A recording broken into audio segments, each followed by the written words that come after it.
Bienvenidos a Objetivo Ciudadano. Soy Cecilia Salamanca. De esta forma comenzamos con la información este jueves 14 de mayo.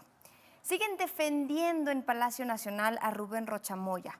La presidenta Claudia Sheinbaum dice que para detener o extraditar al gobernador de Sinaloa con licencia se necesitan pruebas y más pruebas. Esta es la postura que se mantiene ante los señalamientos hechos por Estados Unidos en contra del morenista por presuntos nexos con el narco. Indicó que en el debate público se dice que la presidenta solo tiene tres opciones: extraditarlos, encarcelarlos en México o no hacer nada. Pero ella insistió que hay una cuarta opción, que es pedir pruebas en contra de los 10 señalados. De paso, balconeó al gobierno de Estados Unidos. Dijo que ese gobierno le ha negado más de 30 solicitudes de detención con fines de extradición, precisamente por falta de pruebas. Pero mientras la defensa de Rocha Moya crece en Palacio Nacional, el morenista, todavía no se sabe nada. Diversos medios señalan que estaba resguardado en el Palacio de Gobierno de Sinaloa, pero que ya fue sacado de ese lugar junto con 2 de sus hijos en un helicóptero de las Fuerzas Armadas. Mientras tanto, la gobernadora interina, Geraldine Bonilla, anda en Palacio Nacional. Llegó esta tarde para una reunión con gobernadores. Ayer negó que Rocha Moya se hubiera refugiado en Palacio de Gobierno y también aseguró que el morenista se encuentra en su casa.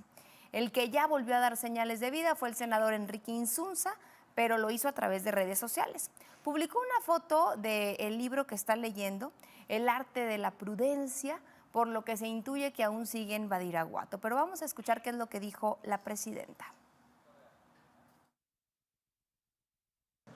Que la presidenta solamente tiene 3 opciones. La primera, que extradite con sentido de urgencia o detenga y luego extradite con sentido de urgencia a 10 ciudadanos mexicanos. La segunda, encarcelarlos en México. Y la tercera, no hacer nada. Se les olvida la más importante: pedir pruebas.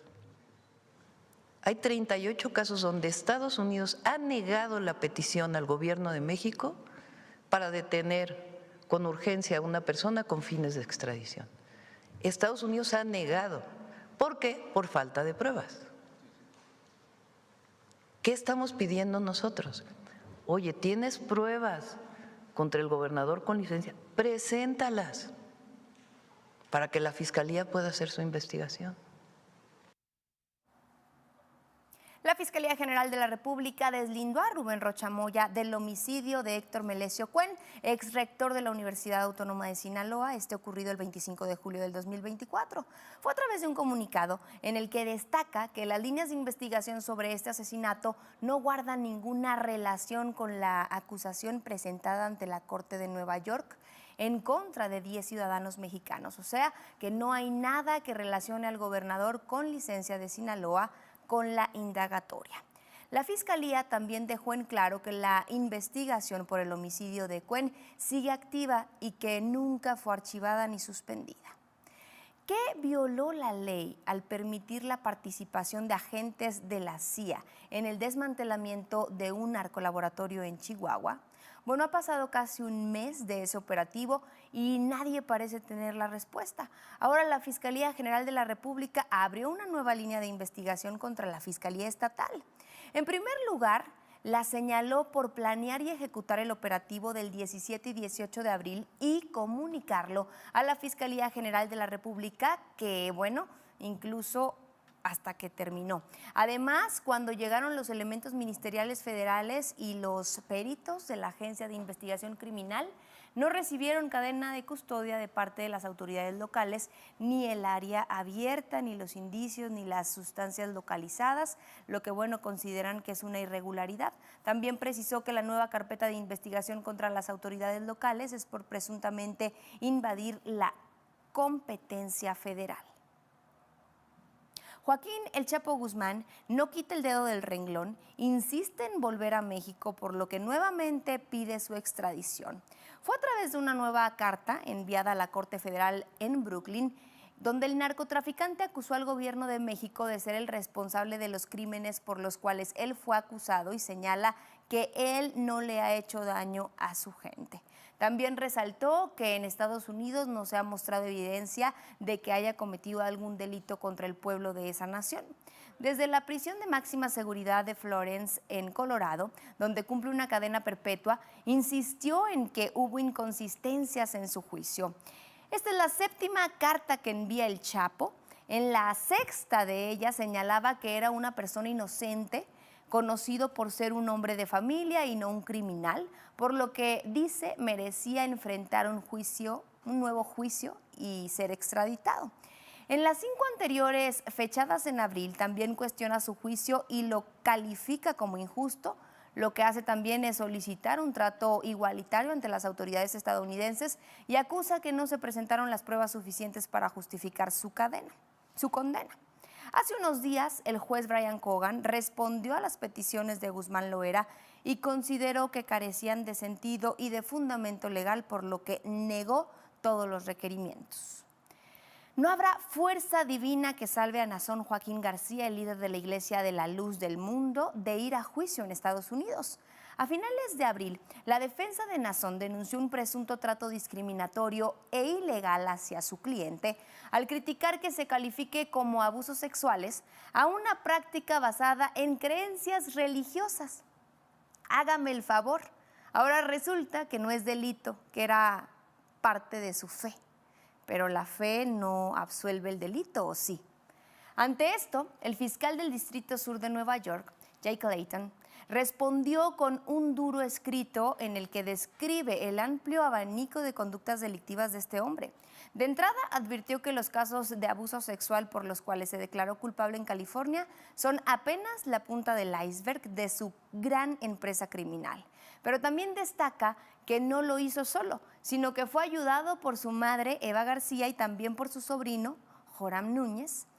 Precisa que con el apoyo de sus llamadas secretarias, el líder de la Luz del Mundo traficó sexualmente y abusó de niñas, niños y mujeres, y que también coordinó la producción de cantidades masivas de pornografía infantil.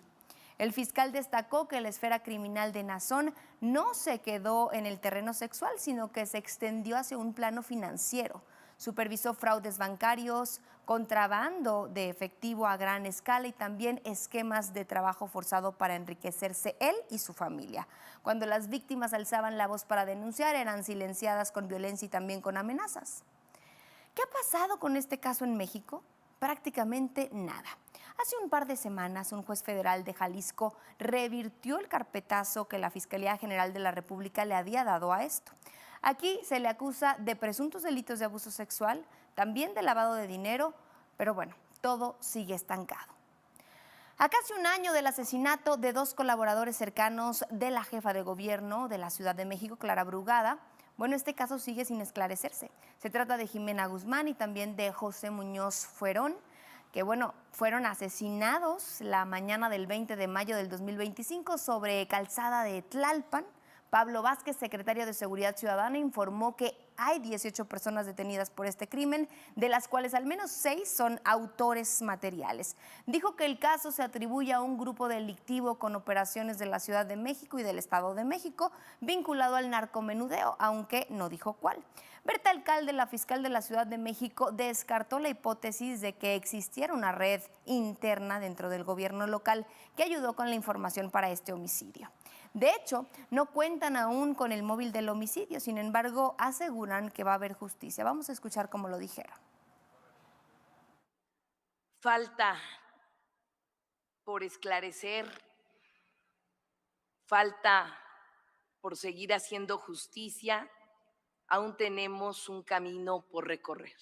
Lo que tenemos que seguir investigando es quiénes fueron los que contrataron a estos operadores, quiénes fueron los que están atrás, cuál fue el móvil y quiénes fueron los que utilizaron a este grupo delictivo para llevar a cabo este crimen. Se cuentan con elementos suficientes para afirmar que una parte sustancial de esta operación fue ejecutada por integrantes de un grupo delictivo identificado con operaciones en la Ciudad de México y el Estado de México. que uno de los integrantes del grupo delictivo al que hacemos referencia y quien ya contaba con una orden de aprehensión en su contra por su probable participación en los hechos, fue asesinado meses después del homicidio. Este caso sigue abierto, sigue avanzando y seguirá siendo una prioridad para la Fiscalía General de Justicia de la Ciudad de México. Lo que podemos decir hoy es que trabajamos sobre líneas de investigación sólidas y que la información adicional será dada a conocer conforme lo permita la secrecía de las actuaciones y el avance del proceso judicial. La violencia sigue escalando en México. Ahora, habitantes de Michoacán exigen seguridad ante los ataques del crimen organizado. Comuneros indígenas de San Francisco Acahuén protestaron en el Palacio Municipal de Chilchota, donde realizaron pintas, rompieron cristales e incendiaron una camioneta. Pidieron justicia por los hechos violentos del pasado 6 de mayo, en el que 2 comuneros fueron asesinados. Acusaron que detrás de esta situación de violencia se encuentra el cártel Jalisco Nueva Generación con apoyo de policías municipales. Señalaron que tuvieron que radicalizar sus protestas porque las autoridades de Michoacán no les dan respuesta. Así es como sucedió. Ellos también en la presidencia y están quemando. Sí, es que no les hacen caso.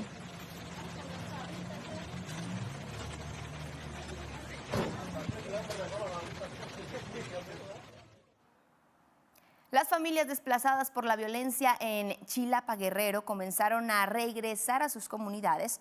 Tuvieron que dejar sus hogares debido a las agresiones atribuidas a los tlacos y los ardillos.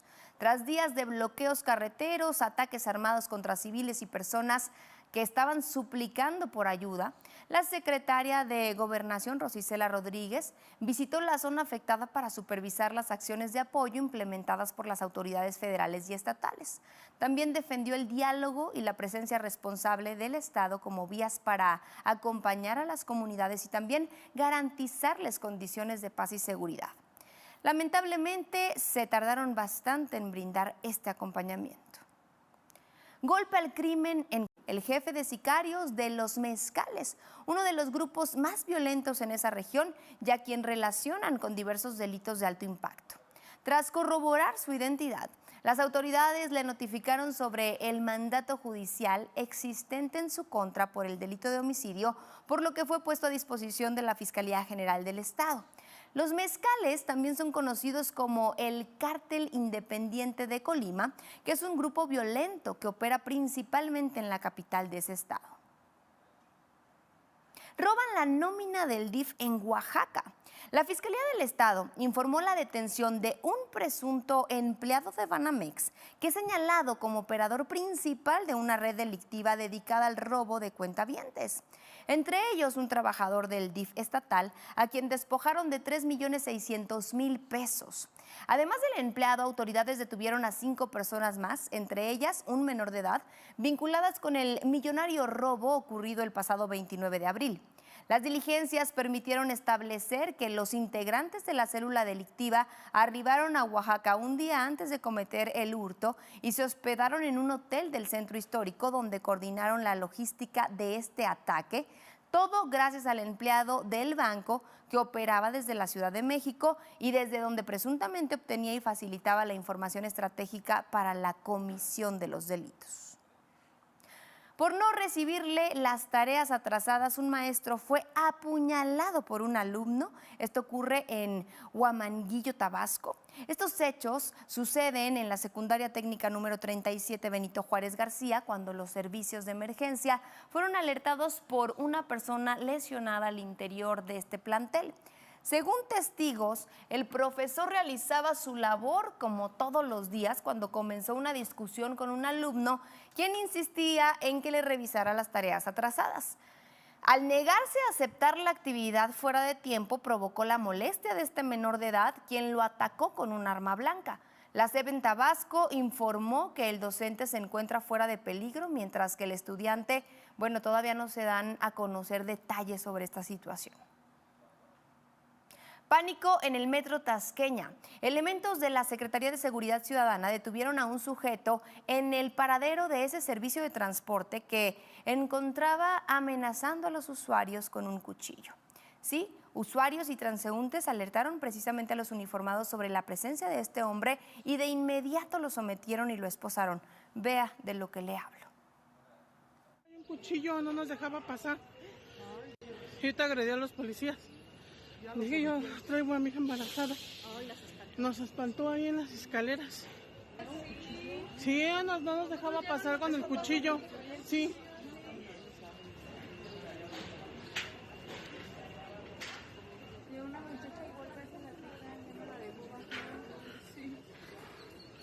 Mira, ahí traía, agarró el cuchillo. Sí, traía el cuchillo.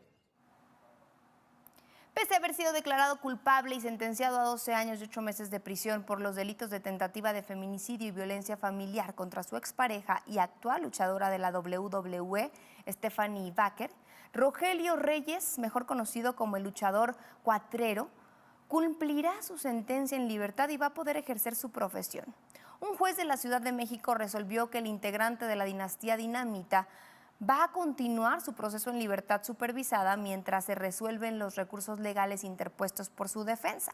Sin embargo, deberá informar cada 3 semanas sobre sus presentaciones, sedes y carteleras como parte de las medidas de protección a la víctima Stephanie Baker. Él también no va a poder participar en eventos donde ella se encuentre. Le cayó la ley, autoridades en Puebla clausuraron la miscelánea Géminis, esto luego de que el dueño fue exhibido amedrentando y rayando el auto de un estudiante. Aquí le informamos este caso. El comerciante se enojó porque estacionó su auto frente a su negocio, que es una vía pública finalmente. La estudiante agradeció a los internautas por la difusión de esta agresión. El segundo paso es el pago por los daños a su coche. Los vecinos también celebraron la sanción porque estaban hartos de la actitud grosera y déspota de este hombre y bueno, a esto de pronto le llaman karma. Dejaron de buscar a la pequeña Mariana Valentina, la niña de 11 años, que el pasado 5 de mayo cayó a un canal de aguas negras, esto fue en el Estado de México. Las autoridades suspendieron el operativo que mantenían en el Gran Canal de Nextlalpan. Al dar la terrible noticia, bueno, la familia dice que debido al tiempo transcurrido desde este accidente ya no había nada que hacer, que bueno, esperarían a que el cuerpo de la niña flotara para poder recuperarlo. Consideraron que podrían estar en un estado avanzado de descomposición, lo que complica aún más la ubicación. También les pidieron que ya no se acerquen a la zona donde la menor fue arrastrada por la corriente, porque bueno, quitarán el puesto de mando que se había instalado justo en esa zona. Mariana cayó al canal cuando caminaba por la orilla con varios menores, entre ellos su hermanito. Cursaba el 6º año de primaria y bueno, se preparaba para entrar a la secundaria ya en el próximo ciclo escolar. Causó indignación y enojo el abandono de un perro sobre la avenida Eduardo Molina, esto en la Gustavo Amadero, en la Ciudad de México. Un ciclista capta el momento exacto en el que el perro corre desesperadamente atrás de un taxi luego de haber sido abandonado. A través del video que compartieron en redes sociales, piden identificar al conductor y castigarlo por maltrato animal. Aquí las imágenes.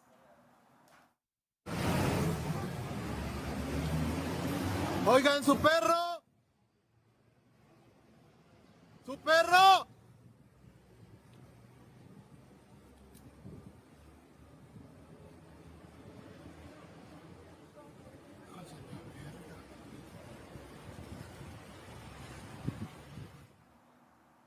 A 12 días de haber sido inaugurado por la presidenta Claudia Sheinbaum, se alertó por posibles hundimientos en el puente Nichupté, esto en Cancún, Quintana Roo. Ingeniero civil que lleva por nombre Wilbert Esquivel, quien también ha expuesto ya problemas con el Tren Maya, lo que publicó es un video donde expone la presencia de estructuras metálicas rojas que se colocaron debajo de una parte de este puente, las cuales, bueno, desde su perspectiva estarían funcionando como apoyos temporales mientras se realizan trabajos en esta zona inferior. La Secretaría de Infraestructura, Comunicaciones y Transporte salió a negarlo todo, descartó que exista algún riesgo estructural y también calificó como falsa la información difundida en redes sociales sobre presuntos apuntalamientos de emergencia en este puente. Lo que dijo es que el puente fue sometido a pruebas de carga estática y dinámicas antes de su apertura, con resultados que fueron satisfactorios, pero que debido a las características del subsuelo se tenía proyectado incorporar pilas de cimentación y también estructuras de acero de alta resistencia. Vamos a escuchar lo que dijo el ingeniero. Esas estructuras rojas provisionales son apuntalamientos. ¿Por qué? Porque hay hundimientos. Pues está apuntalado, ya lo probamos el 10 de mayo, había miles de coches y no se cayó. Pero la ética profesional obliga a un ingeniero civil a decir, eso es un apuntalamiento provisional porque hay hundimientos en los pilotes. El Valle de Guadalajara, frente a Calzada Ignacio Zaragoza, esto a la altura de la estación del Metro Peñón Viejo de la línea A, es en la alcaldía de Iztapalapa. En ese lugar se encuentran excavaciones cubiertas por el agua de la lluvia y esto impide que las víctimas puedan ver el peligro. Vean las imágenes. No te vayas a ir ahí, agárrala. Es plástico, güey. Es plástico, güey.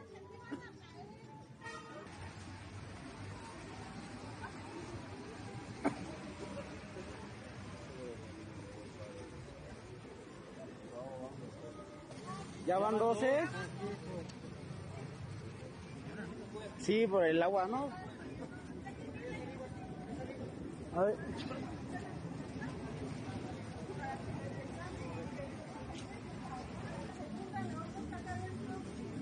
Ya van 2 personas que se caen.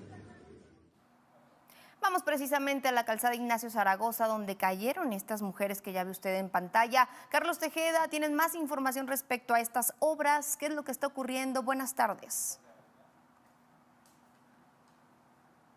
Ceci, ¿qué tal? Muy buena tarde.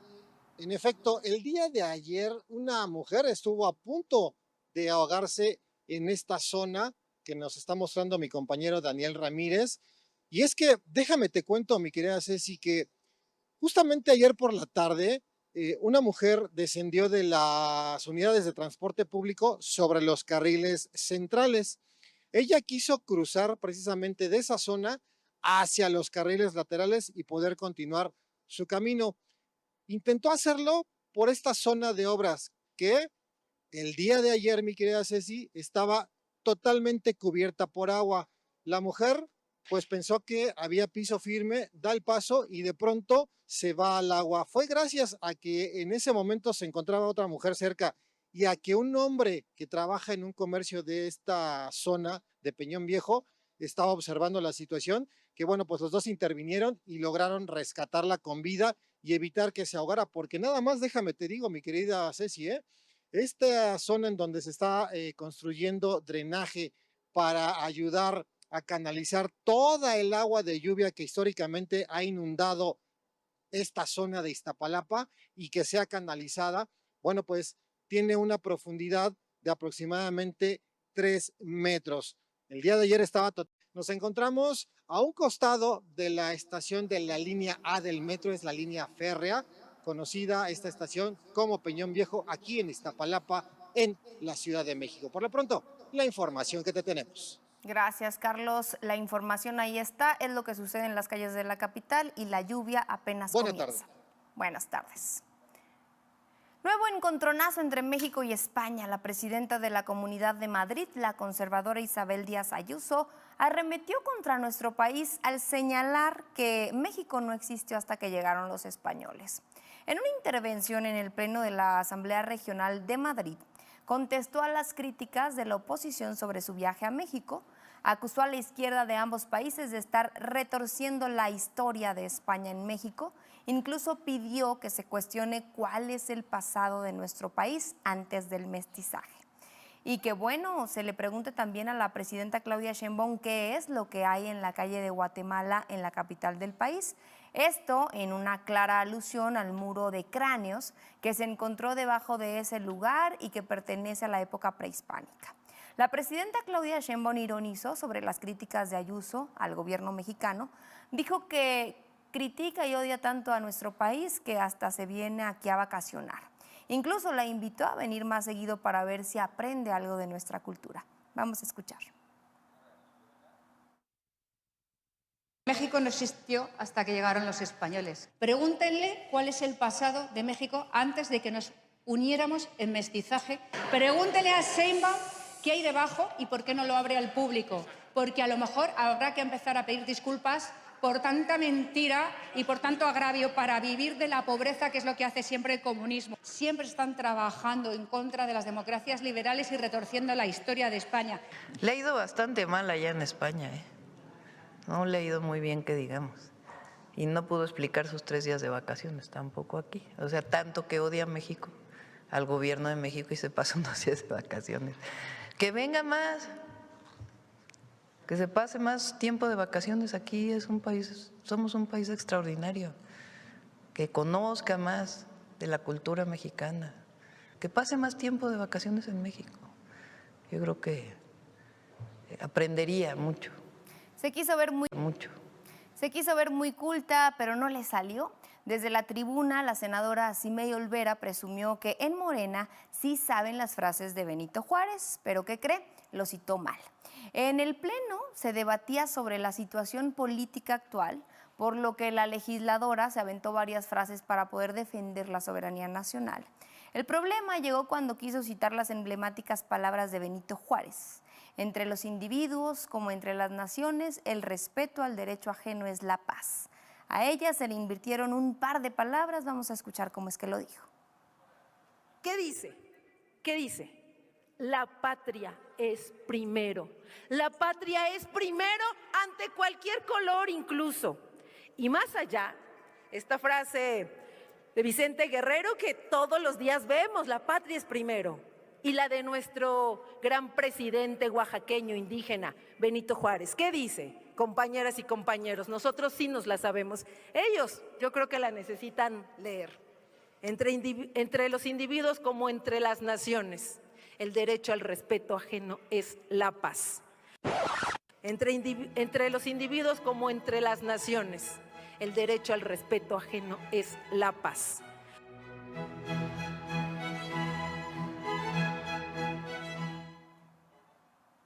Dime de qué presumes y te diré de qué careces. Así reza el famoso dicho popular que le quedó como anillo al dedo al gobierno morenista de Baja California. En distintos puntos de esa entidad se han reportado apagones, pero las autoridades han minimizado esta situación. Dicen que no hay apagones, que son fallas eléctricas que no duran mucho, pero justo cuando estaba hablando la gobernadora Marina del Pilar, se les fue la luz en plena conferencia. Eso sí, al subir el video a sus plataformas sociales, quitaron de la transmisión oficial justo esa parte del apagón. Vea las imágenes. Se habla de apagón. Un apagón es un colapso más grande. La interrupción normalmente son periodos cortos. La mayoría, como el 75-80% de las interrupciones que tenemos del fluido eléctrico se deben, una, por choques, vandalismo, es lo más grave. Porque hay...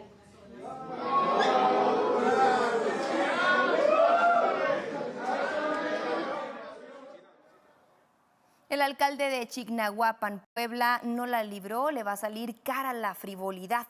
Morena dio a conocer que va a investigar a Juan Rivera Trejo por la lujosa fiesta de 15 años que le organizó a su hija. La líder nacional del partido, Ariadna Montiel, dijo que ella misma pidió que la Comisión de Honor y Justicia del partido iniciara un procedimiento contra el alcalde. Advirtió que los funcionarios de Morena deben mantenerse siempre en el camino de la austeridad. Los ostentosos 15 años se celebraron el sábado, fue en una hacienda del municipio que cuenta con enormes salones y jardines. De hecho, Rivera Trejo, por si fuera poco, mandó a pavimentar los accesos al recinto para que sus invitados, todo parece indicar, pues no tuvieran problemas al llegar o no se fueran a ensuciar los zapatos. Esta no es la primera vez que el alcalde hace alarde de su opulencia. En febrero lo grabaron con un fajo de billetes que no pudo explicar, pero esto es lo que dijo la líder de Morena. El presidente municipal de Chignahuapan, en Puebla, que recientemente conocimos de algún acto de frivolidad, si le podemos llamar de esa manera, que iniciemos de oficio a solicitud mía con la comisión, que iniciemos un proceso para el presidente municipal.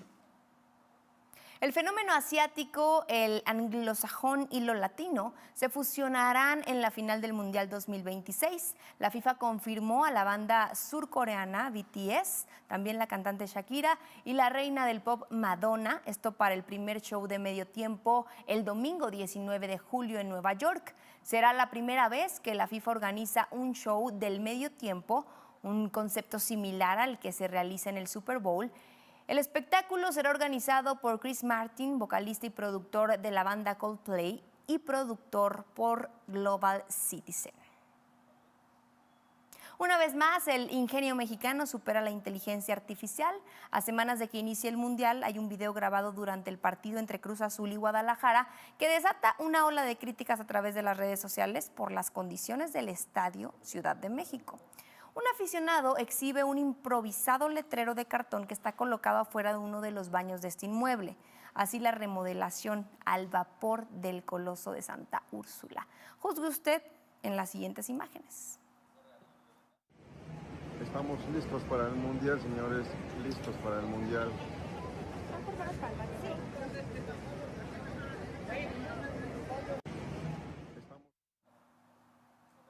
Para el saque del Mundial, el Banco de México lanzó una colección de monedas conmemorativas de la justa deportiva en oro y plata. Aquí le platicamos todos los detalles. Señoras y señores, fortaleza y gracia son visibles. Es la historia de alguien que ha decidido alcanzar sus sueños a pesar de la adversidad. Aquí le decimos de qué se trata. En medio del paisaje devastado de la Franja de Gaza, una silueta rompe la escena gris entre los escombros. Un joven se desliza a gran velocidad sobre sus patines. Él es Akram Sharif Al-Fayoumi. Tiene 13 años y su cuerpo quedó marcado por la guerra. A pesar de todo, sigue aferrado a su sueño, llegar a competir en torneos internacionales de patinaje. Era 8 de agosto de 2024 cuando el este de la ciudad de Gaza sufrió un ataque aéreo israelí. Ahí estaba Akram. Resultó con heridas de gravedad. El colapso de los hospitales y la falta de insumos médicos especializados derivaron en una tragedia mayor para él, la amputación de su brazo izquierdo y la pierna derecha. Sin embargo, donde muchos verían el final, para él significó el comienzo de una nueva historia. Tras meses de dolorosa rehabilitación y aprender a vivir con una prótesis, Akram regresó a las calles, a los escombros, pero con sus patines puestos. Comenzó desde cero, aprendió a compensar el peso y a mantenerse en equilibrio. El esfuerzo tuvo resultados positivos. Hoy realiza trucos y desplazamientos urbanos que incluso patinadores con ambas piernas encuentran difíciles de ejecutar. La noticia de Akram ha dado la vuelta al mundo no solo por su habilidad técnica, sino por el origen de su prótesis, que es una pieza de ingeniería básica que ahora soporta el peso de un sueño olímpico. El joven deja en evidencia que no solo patina para entretenerse, patina para denunciar que aunque le quitaron parte de su cuerpo, no pudieron arrebatarle el movimiento. Cada tarde sale a patinar, saluda a la gente, entre ruinas, polvo y silencio sigue avanzando. Se ha convertido en un símbolo de esperanza para miles de niños amputados en zonas de guerra. Su meta es clara: participar en competencias internacionales y demostrar que una prótesis es solo una herramienta, mientras que el talento es una fuerza imparable. Un policía rescató a una madre y a sus 2 hijos en un apartamento en llamas. Ocurrió en Tennessee, luego de que vecinos alertaran sobre personas atrapadas. Este agente corre hasta la puerta, la derribó a patadas e ingresó al inmueble para ponerlos a salvo. Vea las heroicas imágenes.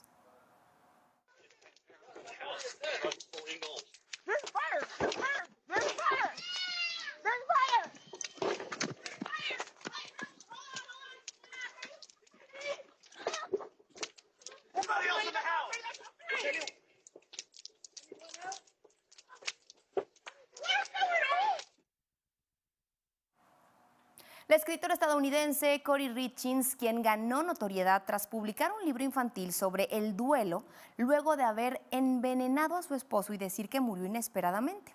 Fue condenada ayer miércoles a cadena perpetua. El juez señaló que la madre de 3 hijos es demasiado peligrosa para volver a ser libre. También fue declarada culpable de reclamar fraudulentamente beneficios de seguro tras la muerte de su esposo.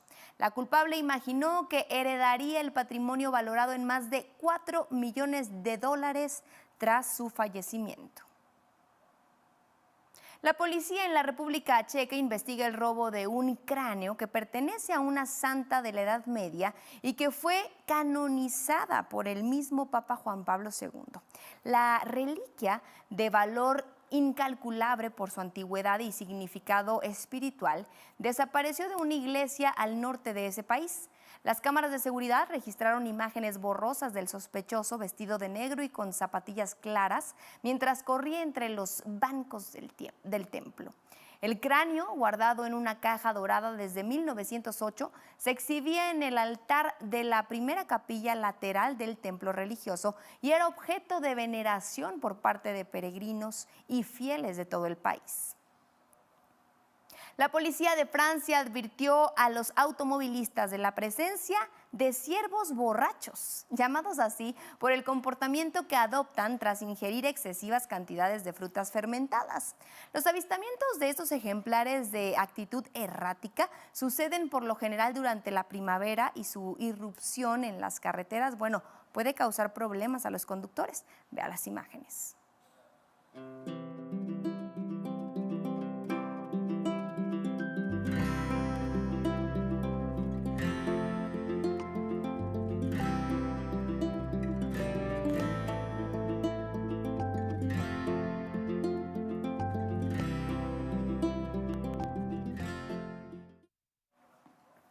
Terminamos por hoy Objetivo Ciudadano, pero la información no se detiene, así que estén al pendiente de todas las plataformas digitales de Latinos. A nombre de todo el equipo que hace posible este espacio, les damos las gracias por su tiempo. Nos vemos mañana a las 3 de la tarde.